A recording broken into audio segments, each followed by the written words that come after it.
I really believe that the New York Jets have done more for Zach Wilson than they ever did for Sam Darnold. And I think the case is pretty clear. They draft him at 2 on Thursday night in the first round. They take Elijah Vera Tucker, the guard out of USC, with the 14th pick. They traded up from 23 to go get him. And then they go get Elijah Moore, wide receiver out of Ole Miss at 34, a guy who has garnered really high praise. A lot of people thought he could be a first-round pick. He winds up falling to the Jets. Chris, this is exciting for Jets fans. They've got a fun little offense, a new scheme with Mike LaFleur coming over from the 49ers, and really a fresh start, it feels like, with Joe Douglas and company, dare I say it, at massive personal risk, doing a great job in the NFL draft, a phrase that has not been associated with the Jets in a long, long time. Kudos to the Jets. It's been outstanding. I will say that, when you're taking like a math test and you mess up the first step, but then you do the rest of the problem right. So the teacher's like, So Wilson's not who I would have taken. Really? It wouldn't have been my guy. I think if you really trust your coaching staff and you're willing to wait, I think Lance is perfect.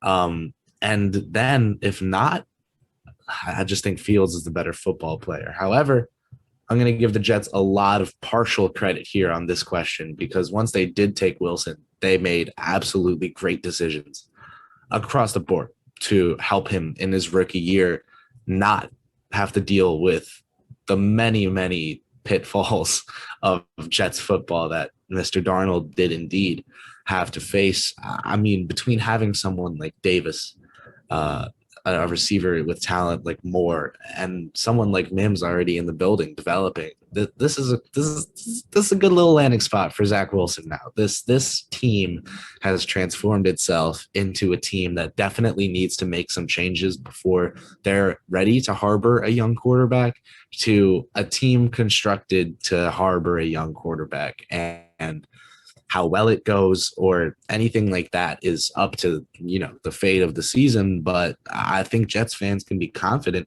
going into the year that this was all done, with good process, with good thinking, and just, in my opinion, great execution to trade up to grab Vera Tucker, and then to get Moore, who was a lot of analysts' receiver 4 there in the second round. Just great stuff from Douglas. The thing with Wilson that's really impressive to me is the arm talent so clearly there. And you made a really interesting analogy that I liked before the show, and I'll let you make it if you so choose.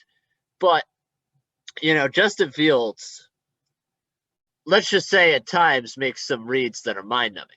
And, I like Justin Fields. I think he could be a good NFL quarterback, but he needs to work that out. Zach Wilson, I think most of the time, is making the right reads. And he's got the arm talent to make pretty much any throw.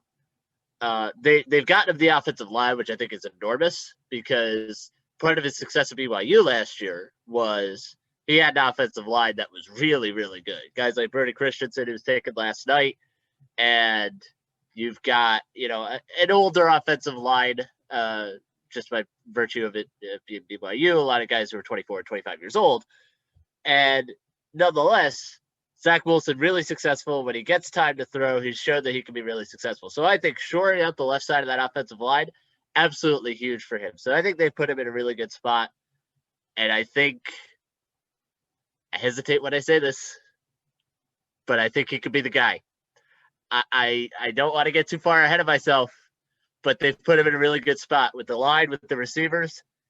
And I think we're going to let the chips fall where they may now. It would be great for Wilson to come and be the guy that Jets fans have been looking for so long. I mean, he's already feeling the wrath of New York sports media, being told he looks too boyish and doesn't have, the New York look. Him in his photos of his Verizon window posing. I mean, just there's a lot of stuff going out, now around draft time that just makes it seem like it's the Jets, and this is, of course, the guy they chose, and he's not going to. go out and prove them wrong. I'm here for it. I'm here for both New York City teams rather, being top contenders. I'd love it. That'd be quite fun to have our own version of a Subway series, except just a walk series. Yeah, walk across the locker room, basically. And it's funny.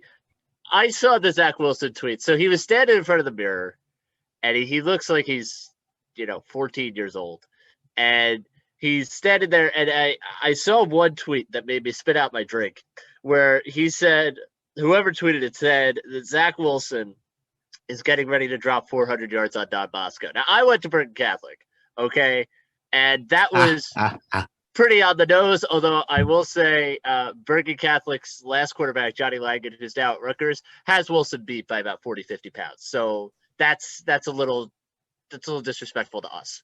But nonetheless, I'm not taking Bergen slander here. Absolutely not.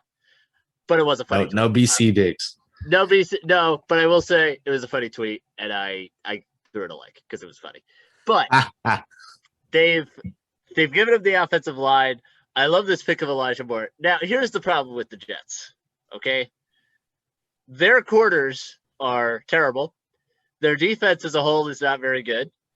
And they're going to – everybody's getting very excited about the Jets right now. They're still probably only going to win, probably like 5 games next year, I think, if we're being, in the middle of this here.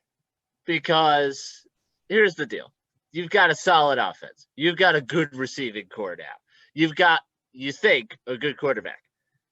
They're going to lose games next year, but they might lose 38-31. There's something to be said for that. And there's something to be said for losing in an entertaining way, right? The Los Angeles Chargers last year lost every game in maximum entertaining fashion. Like, they found new ways to lose, and that's why everybody got fired at the end of the season. But yeah, but Herbert. Nonetheless, but there's something to be said about that, right? Justin Herbert was awesome last year, right? He was the best rookie quarterback playing last year once Joe Burrow got hurt. Zach Wilson stepping into this situation, there's no pressure on him to win next year. There's pressure on him to play well, yeah, because the tabloids are what the tabloids are. But let's also be real. This is a Jets franchise that has not sniffed the playoffs in 10 years. So there isn't pressure on him right away to go 10-7. I almost said 10-6. Now it's a 17-game season. But there isn't pressure on him to go out, win 10, 11 games, and go to the playoffs. Like there would be, there would be maybe on other quarterbacks in different situations. Zach Wilson could go in, have growing pains, learn the offense, play well at the end of the season, and everybody's going to feel great about it. So I actually don't think it's a bad situation at all. Once you take the New York element out of it and all the things that come along with being quarterback of the Jets, I think it's a really good spot for him to land, given what they have done around him. So I think it actually works out very well.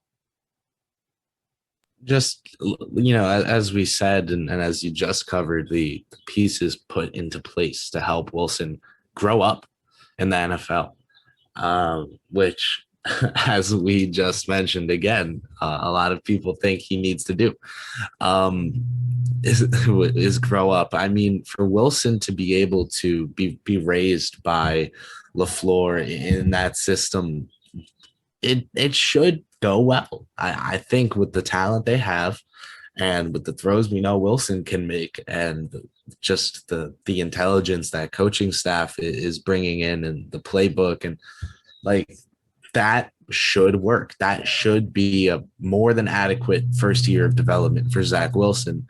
And going into this season for Jets fans, I mean, that's kind of got to be the number one thing you're hoping for, is just, all right, you got another Sam. Now don't Sam him. Don't do it.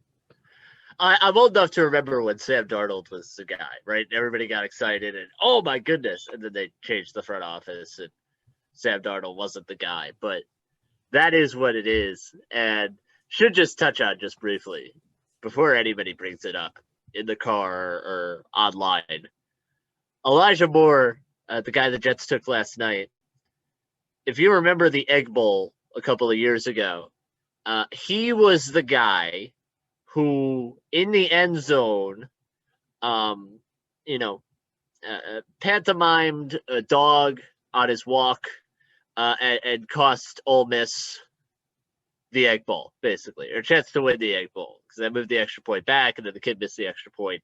So Elijah Moore never heard the end of that one, basically.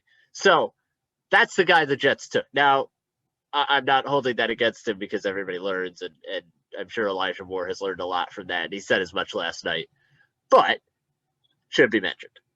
So that's the situation with the Jets. New quarterback, new coach, new everything. And frankly, thank God, after watching that team last year. That was abominable. But you beat the Rams. Yeah, well, thank you.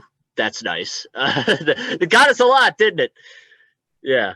That was those two games against the Rams and the Browns. Really, yeah. Cool.